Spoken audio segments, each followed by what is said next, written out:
Começando mais um episódio do AcreCast e hoje a gente tem a honra de receber ele, Aldo Rebelo, que é jornalista, foi deputado federal, presidente da Câmara dos Deputados, ministro da Defesa e relator do Código Florestal.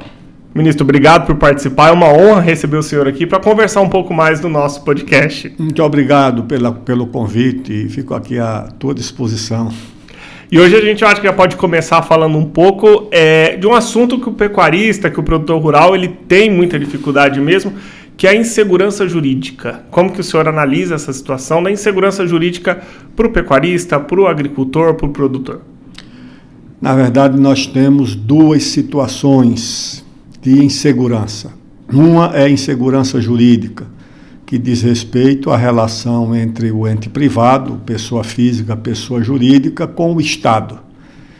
E uma outra mais grave é a insegurança institucional, que é a insegurança na relação entre os próprios poderes, quando o poder legislativo, o poder executivo e o poder judiciário, principalmente o Supremo Tribunal Federal, não tem limites nem fronteiras nas suas atribuições. O exemplo mais gritante dessa insegurança institucional é em relação, por exemplo, ao chamado marco temporal. O marco temporal é uma figura da Constituição de 1988, que no seu artigo 231 estabelece que o Estado deve demarcar as terras efetivamente ocupadas por populações indígenas até aquela data.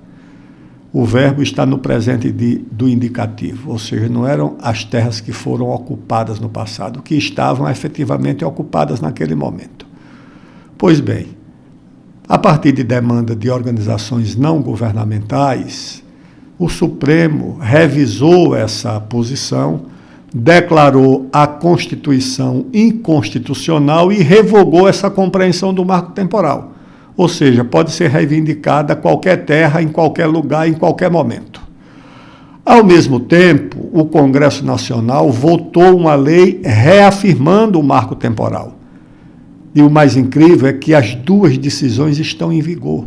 Duas decisões sobre a mesma matéria, de dois poderes da República e decisões antagônicas. Uma que revoga o marco temporal, que é a decisão do Supremo, do Poder Judiciário, e outra que afirma a decisão do marco temporal, que é do Congresso Nacional. Diante disso, o ministro Gilmar Mendes resolveu convocar audiências para ouvir as partes interessadas e, ao final, decidir qual a posição prevalecerá. O resultado disso é que há uma onda de ocupações de terras, de fazendas, por todo o Brasil, principalmente no Mato Grosso do Sul e no Paraná, decorrente da ausência de fronteira sobre as atribuições constitucionais dos poderes. Qual é que vai prevalecer? É a do Congresso ou a do Poder Judiciário? No Brasil, infelizmente, ninguém sabe. E ficou uma lacuna que acaba incentivando para que aconteça isso, né, essas invasões. A gente tem muito problema aqui em Mato Grosso com invasões de terra e é um problema que o produtor ele sofre muito porque cada invasão gera um prejuízo e um problema na produção, né? É preciso compreender quais as origens, quais as razões mais profundas dessa insegurança jurídica e institucional. A minha impressão é que o objetivo é desestabilizar uma área importante da nossa economia, que é a agropecuária e também a mineração.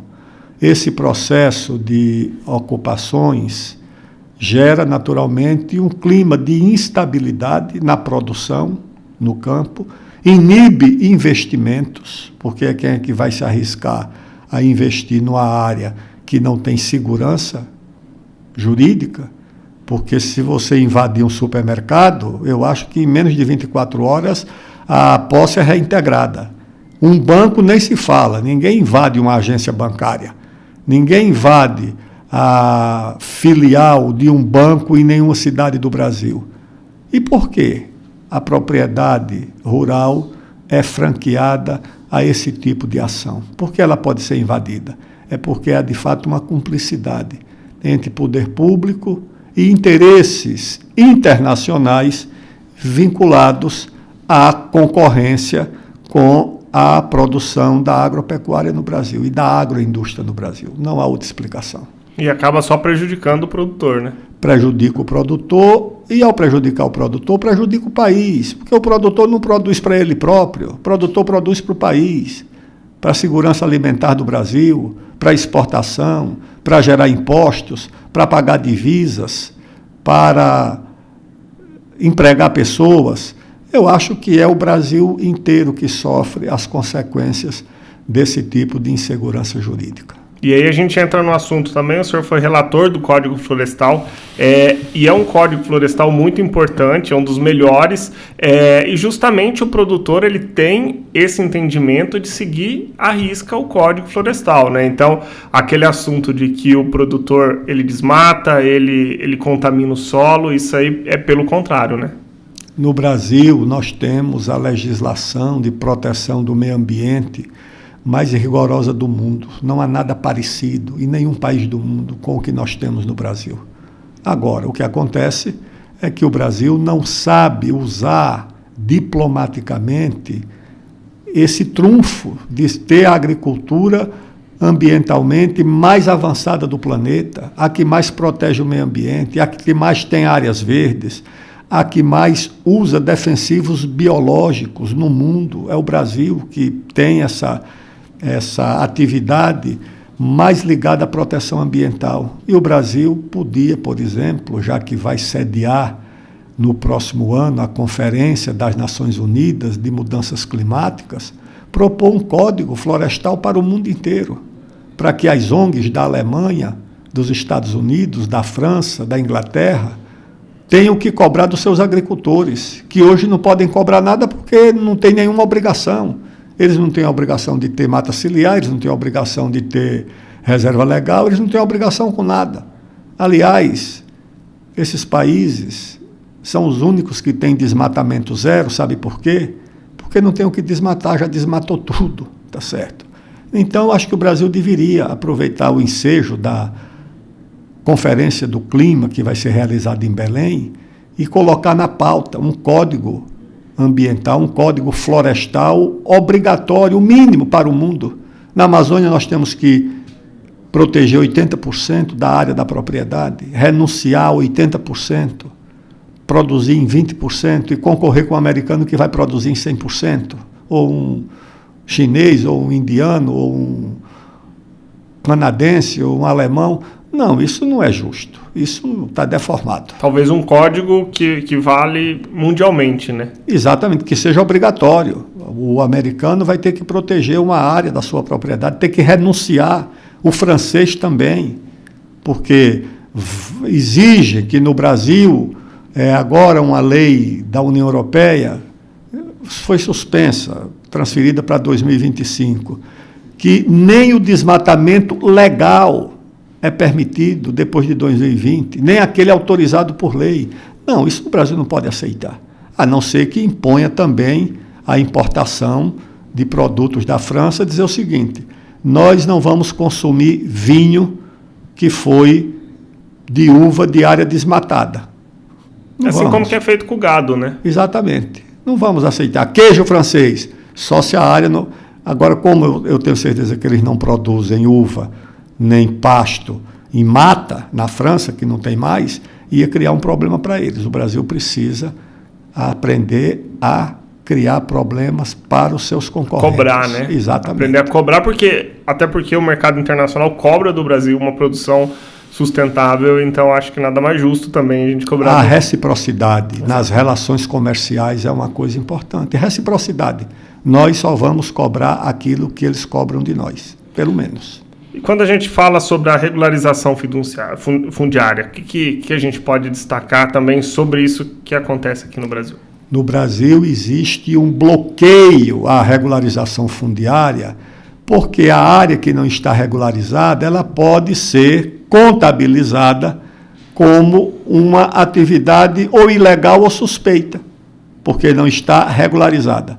É difícil você, por exemplo, obter financiamento, você negociar produção de uma área que não está regularizada.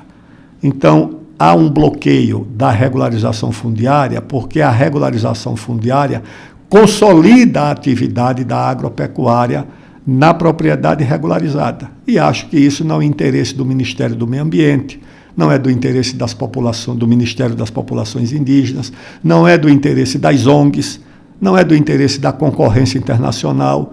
O interesse é que o Brasil permaneça com boa parte da sua atividade. Não é ilegal, é irregular, que é diferente, tá certo? Ilegal não é porque a posse é legal. O que não há é a regularização da posse legal em muitos casos. E o senhor acha que isso muda com o tempo? Será que a gente melhora essa situação? No dia que tiver um governo que defenda os interesses nacionais, o que nós não temos hoje, infelizmente. Falando também sobre esse assunto, a gente fala também um pouco sobre os livros que o senhor vai lançar. Vai ter um evento que está acontecendo aqui em Cuiabá, o senhor vai estar fazendo uma noite de autógrafos, né? Como que vai ser esse evento? Quais são esses livros que o senhor trouxe para fazer a divulgação? São duas atividades. Uma delas é uma palestra sobre a Amazônia e a geopolítica do mundo para a Associação dos Diplomados da Escola Superior de Guerra, para a DESG do Mato Grosso. Conta com o apoio da Acrimate, da ProSoja e de outras instituições aqui do Estado, FAMATO. Mas, ao lado da palestra, eu vou lançar 2 livros de minha autoria. Um, que é o 5º movimento, Propostas para uma Construção Inacabada, que é um ensaio sobre o Brasil e o futuro. Como o Brasil foi construído até hoje e quais são os desafios para a construção futura do Brasil. Então eu falo de agricultura, de pecuária, de indústria, de ciência e tecnologia, de defesa, de esporte, de cultura. Todos esses desafios estão contidos nesse livro. O outro, que é mais recente, que eu lancei esse ano, é sobre a Amazônia. Eu passei 4 meses na Amazônia no ano passado, percorri toda a Transamazônica de carro, desci pela 163, visitei as cidades da Amazônia, universidades, para fazer uma história da cobiça internacional na Amazônia, que tem 500 anos de cobiça, ingleses, franceses, holandeses, espanhóis, todo mundo queria a bacia amazônica, todo mundo queria dominar a bacia amazônica. E os portugueses terminaram prevalecendo numa aliança com os indígenas e com as ordens religiosas, jesuítas, franciscanos, mercedários, e o Brasil herdou aquele espaço continental e a cobiça permanece até hoje. Presença de organizações não governamentais, o bloqueio sobre as riquezas da Amazônia, sobre a agricultura, pecuária, mineração. Eu trato disso no livro e apresento um caminho para a Amazônia, que é uma proposta de desenvolvimento com proteção ambiental e social para a população. Porque a Amazônia não tem só seringueira e castanheira. A Amazônia tem 30 milhões de brasileiros vivendo lá em situação muito precária. Hoje a cobiça pela região é muito grande e muito prejudicial para o país, né? E por que essa cobiça existe? Porque a Amazônia tem a maior fronteira mineral do mundo, tá certo? Tudo que você imaginar, isso como disse lá um velho geólogo com experiência na Amazônia, e ele diz isso, tudo que tem na tabela periódica tem na Amazônia, todos aqueles elementos químicos tem na Amazônia. Os minerais estratégicos estão na Amazônia, as terras raras, do petróleo que está no mar e em terra, da foz do rio Amazonas até a fronteira com o Peru tem petróleo, tem ouro em abundância, a cassiterita, que é a matéria-prima do estanho, hoje usado nas ligas e nas soldas de todo o material eletroeletrônico, qualquer celular está cheio de cassiterita, do estanho, que são as soldas usadas no celular e em outros equipamentos eletrônicos. Você tem ali o tungstênio, você tem o cobre em grande quantidade na Amazônia, você tem o fosfato para a agricultura, o potássio, ou seja, a Amazônia está destinada a fornecer recursos naturais e minérios para o Brasil e para o mundo. Além disso, você tem a fronteira agropecuária. O Pará hoje já tem o segundo rebanho bovino do Brasil. Só perde para o Mato Grosso, mas lá são 26 milhões de cabeças. No Pará, Rondônia já tem 17 milhões de cabeças em Rondônia. Então você tem ali uma fronteira da agropecuária promissora. E você tem a maior floresta tropical do mundo. Você tem a maior reserva de biodiversidade do mundo na Amazônia. Você tem a maior reserva de água doce do mundo. Então, por isso, você compreende que na Amazônia, além do meio ambiente, do clima, do aquecimento, há outros interesses em jogo. Além de proteger, além de preservar, tem que proteger essas áreas, né? Exatamente, e é possível, né? Por quê? Porque a pecuária na Amazônia tem 300 anos. Em 1759, quando os jesuítas foram expulsos do Brasil, o Marquês de Pombal mandou fazer um inventário dos bens dos jesuítas.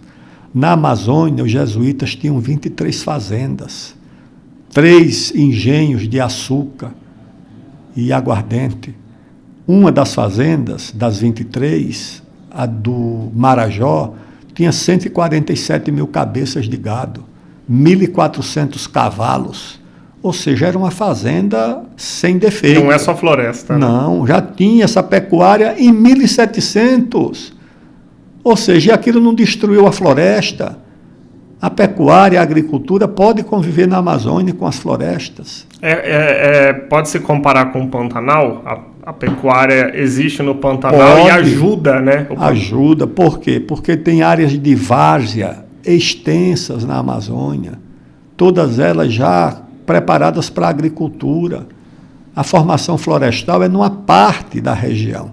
Em Roraima, você tem a maior parte de campos gerais, lavrado, que você pode usar para a agricultura. Até os índios macuxis usam esse lavrado para a criação de gado. Então você não tem por que proibir a agricultura e a pecuária na Amazônia. Você tem que fazer o jeito dela conviver com a proteção do meio ambiente. Para a gente finalizar, Aldo, o que o senhor diria, como que é o Brasil, o que falta para o Brasil para ele se tornar uma potência? Porque tá próximo, mas ao mesmo tempo está bem distante de se tornar uma potência mundial, né? Consolidar a 5ª marcha para o Oeste. O Brasil fez 4 marchas vitoriosas para o Oeste. O Brasil era um país do litoral. Nós vivíamos como caranguejo, andando de lado no litoral. Os bandeirantes foi que inauguraram essa caminhada para o Oeste do Brasil. Saíram ali de São Paulo, fundaram Cuiabá, foram 2 bandeirantes de Sorocaba, o Pascoal Moreira Cabral e o Miguel Sutil, que fundaram aqui Cuiabá, acharam ouro aqui no rio Cochipó. Depois eles foram até o Peru. O Raposo Tavares saiu de São Paulo e foi até o Peru, percorrendo todos esses sertões do Brasil, passando por cima de cachoeira, enfrentando todo tipo de dificuldade. Foi até o Peru, expandindo a fronteira do Brasil. Essa foi a grande e a primeira marcha vitoriosa para o Oeste que expandiu as nossas fronteiras. Isso aqui podia ser hoje um departamento da Bolívia. Ali em cima podia ser do Peru ou da Colômbia, mas embaixo podia ser da Argentina, do Paraguai. Foram os bandeirantes que ajudaram a expandir os horizontes e os limites de Tordesilhas do Brasil. O Brasil jamais pagará essa dívida com os nossos antepassados.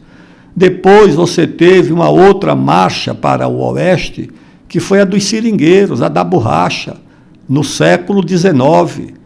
Milhares, dezenas de milhares de sertanejos, de cearenses, paraibanos, mas principalmente os cearenses, que saíram ali daquela seca do sertão, embrenharam nas florestas da Amazônia para tirar borracha.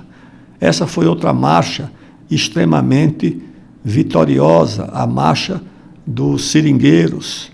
Depois você teve uma marcha do Getúlio Vargas, que também compreendeu que era preciso ampliar a presença do Brasil na região Oeste. Essa foi a 3ª marcha. Depois veio o Juscelino, que criou Brasília, construiu a Belém-Brasília. Sem a Belém-Brasília não teria a Transamazônica. A Transamazônica, na verdade, é a continuidade da Belém-Brasília. E provavelmente sem Brasília nós não teríamos esse milagre da agropecuária do Cerrado, porque foi a Embrapa, quando chegou em Brasília, que era uma empresa que pesquisava a agricultura da Mata Atlântica, que viu o desafio de encontrar solução para a agricultura para o solo do Cerrado. E encontrou a solução. E aqui deu-se esse milagre da agricultura, da pecuária, que hoje é agroindústria, aqui, principalmente no Mato Grosso. E agora o Brasil precisa consolidar essa marcha para o oeste, que há um bloqueio na Amazônia e esse bloqueio vem para aqui. Essa coisa de moratória da soja, isso é parte desse bloqueio. A resolução da Europa de não aceitar produtos vindos de áreas desmatadas, mesmo legalmente, isso vem como caminho para esse bloqueio. O Brasil tem que enfrentar isso. Por quê? Porque no futuro o Brasil será o que for o oeste brasileiro, tá certo? Eu converso com pesquisadores do IPEA que dizem isso. O futuro estado mais industrializado do Brasil não será mais São Paulo, será o Mato Grosso. Isso aí é pesquisador do IPEA que diz. O porto mais importante do Brasil no futuro não será no Atlântico, será no Pacífico. Por quê? Nos últimos 20 anos, as exportações de São Paulo cresceram 5%. As do Mato Grosso cresceram 149%. O Mato Grosso é responsável por metade do saldo da balança comercial do Brasil, porque São Paulo é um estado deficitário. Exporta mais do que o Mato Grosso, mas importa muito mais. O Mato Grosso exporta muito e importa pouco. A conta dos paulistas que vão fazer suas viagens de turismo em Miami, Nova York, Paris, Buenos Aires, está sendo paga por um sujeito que está criando uma vaca e plantando uma roça de milho, de algodão, de soja, por essas destilarias que tem por aqui, e que está rapidamente transformando a agropecuária em agroindústria. E a agroindústria vai virar indústria em geral. O excedente dessa atividade é que pode fazer com que o Brasil, daqui a 10 ou 20 anos, possa produzir microprocessadores, possa entrar na indústria de alta tecnologia. Então, o Brasil precisa não apenas valorizar, o Brasil precisa proteger essa atividade no Centro-Oeste, no Cerrado e na Amazônia brasileira. Não pode aceitar o veto a Ferrogrão. O Brasil tem que fazer a Ferrogrão. O Brasil tem que ampliar a infraestrutura e a logística dessa atividade, porque aí está o nosso futuro. E através da exploração nessa região oeste, que pode ser com que melhore muito mais, né? E vai melhorar, basta que o Brasil apoie. Tudo isso pode ser feito e deve ser feito com responsabilidade ambiental. Nós não defendemos o vale tudo, não. Nós defendemos responsabilidade ambiental, agora responsabilidade social. Você não pode proteger o meio ambiente para matar de fome as pessoas, para impedir o desenvolvimento, não. Você pode ter proteção ambiental com direito ao desenvolvimento, que é isso que os concorrentes não querem. Por quê? Porque o mundo já está disputado por duas potências, que é China e Estados Unidos, vai entrar um outro concorrente aqui da América do Sul. Isso o mundo não quer, mas o Brasil precisa querer. Esse bloqueio talvez seria um preconceito em que tudo gira em torno do eixo Rio-São Paulo, essa região toda, e aí acaba esquecendo essas outras regiões do país? Não é só a ignorância, é pior do que a ignorância. É que a mídia de São Paulo e setores da academia terminam assimilando a narrativa sobre o Brasil que vem das organizações internacionais financiadas, como as ONGs, a academia do mundo, que influencia a nossa academia e a nossa mídia no Sul e no Sudeste, que não tem noção do que é isso aqui. Você acha que um jornalista de São Paulo tem noção do que é esse eixo da 165 aqui no Mato Grosso, de Sinop, Lucas do Rio Verde, Nova Mutum, eles, Primavera do Leste, eles não sabem o que é isso. Não têm noção do que é isso, não conhecem e, portanto, assimilam uma narrativa que vem de fora, dizendo que isso aqui é uma ameaça para o meio ambiente. Não. Aliás, em qualidade de vida, em IDH, as áreas que mais se desenvolvem no Brasil são essas ligadas à atividade da agropecuária e da agroindústria. As melhores cidades para se viver, já foi comprovado que são essas justamente na região da 163 ali, Sorriso, Sinop, e que são 100% agro, né? São desenvolvidas através do agro e vivem do agro. Então, o agro, na verdade, ele tem esse poder de melhorar a qualidade de vida da população. E se for bloqueado, de piorar. Porque se o Brasil não é uma potência na área de novas tecnologias. O Brasil não tem nenhuma dessas gigantes da tecnologia internacional. O Brasil não tem. O Brasil não domina o mercado mundial. Isso é chinês, a Huawei, a Google, isso é americano, chinês e olhe lá.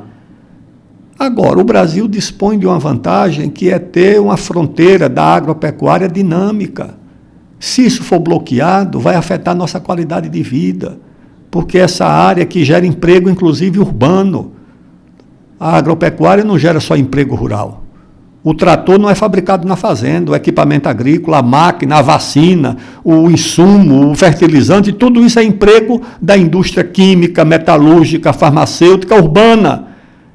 Esse emprego está sendo garantido por essa atividade. Os tributos, as divisas, a balança comercial do Brasil depende dessa atividade. Se você não protegê-la, você não está protegendo o interesse do país, nem o emprego, nem o imposto, nem a divisa e nem nada. Então é preciso que o Brasil leve a sério a importância social, econômica, comercial, cultural que essa atividade tem para o nosso país. Perfeito. Ministro, a gente queria agradecer. Em nome da Acrimate, eu agradeço o senhor participar do nosso Acricast, conversar um pouco com a gente, falar um pouco sobre todos esses assuntos. E a Acrimate sempre está de portas abertas. Obrigado, ministro. Parabéns, Acrimate, muito obrigado e boa sorte. E para você que acompanhou até aqui o episódio nosso do Acricast, siga nas nossas redes sociais, siga no YouTube e acompanhe os episódios que já foram para o ar e os próximos que virão.